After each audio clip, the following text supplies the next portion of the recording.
Hello, नमस्कार, सत श्री अकाल, आदाब। मैं हूं प्रदीप और हम बात करते हैं सेहत की।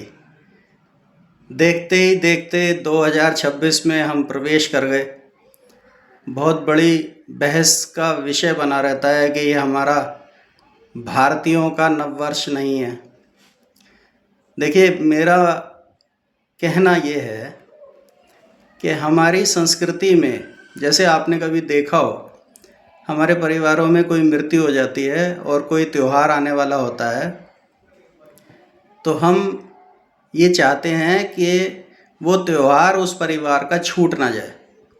तो जल्दी से जल्दी उस परिवार के वो सारे जो कर्म होते हैं अंतिम, वो सारे अंतिम संस्कार जल्दी से जल्दी करा के उनको फिर से मुख्य धारा में ले आते हैं और फिर वो हम सब साथ मिलके त्योहारों में, पर्वों में शिरकत करते हैं।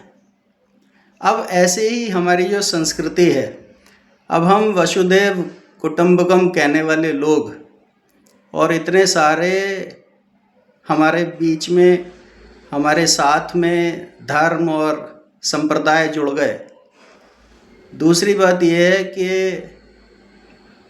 जितने भी सरकारी काम हैं वो सब इन्हीं तिथियों से चल रहे हैं। आपको आपकी डेट ऑफ बर्थ अगर पूछी जाए तो आप अंग्रेजी में ही बता पाएंगे।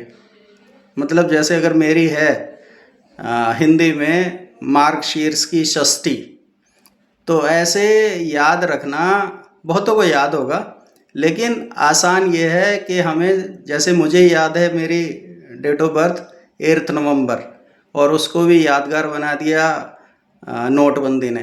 9 नवंबर को नोटबंदी हुई, तो पहले अगर किसी को मेरा जन्मदिन कभी याद नहीं रहता था तो नोटबंदी ने उस सबको याद दिला दिया। तो मेरा कहने का मतलब ये है कि हम त्योहारों पर्वों के देश हैं, बहुत सारी संस्कृतियों की इज्जत करते हैं, अपनी संस्कृति को भूलते नहीं हैं। तो नववर्ष मनाइए, चाहे ये अंग्रेजी वाला ही है, इसको ही मनाइए, क्योंकि व्यवहारिक रूप से तो यही प्रयोग में आता है। और मनाइए अपनी संस्कृति के हिसाब से ही।